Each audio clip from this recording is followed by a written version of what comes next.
It began immediately after I graduated. I'd majored in Japanese, and on the basis of my language ability, I was recruited by our Department of Foreign Affairs.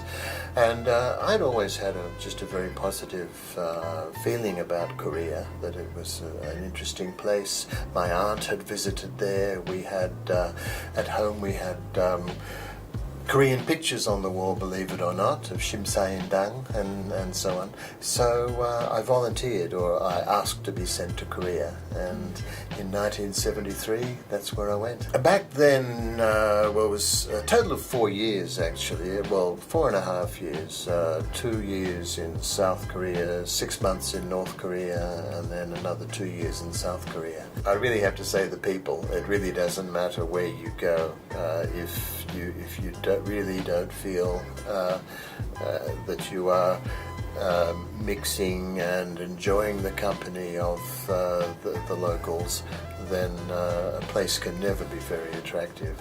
So that's the way I would see it, and especially going to the countryside. I'm not a big fan of Seoul, I'm sorry. There are wonderful things in Seoul, but I do prefer to be way out in the Jibang.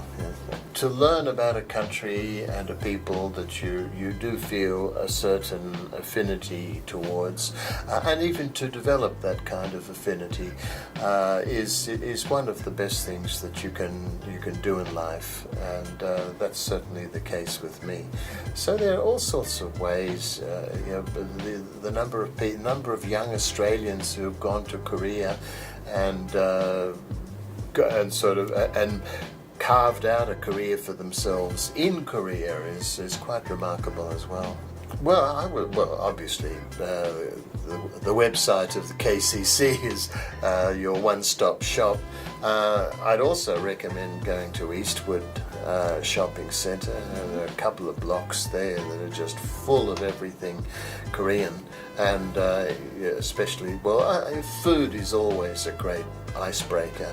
And the Korean people in the shops there are always extremely friendly and helpful. And it's just wonderful to walk around there in the middle of the day, have a snack here and there, and it's real too, so that's what makes it really especially attractive to me. Well, do it sooner rather than later. Get yourself to Korea as soon as possible, and get yourself surrounded by Korean speakers rather than surrounded by English speakers in Korea. That is the absolute key. Until you start to think and speak in Korean, you're not really learning Korean.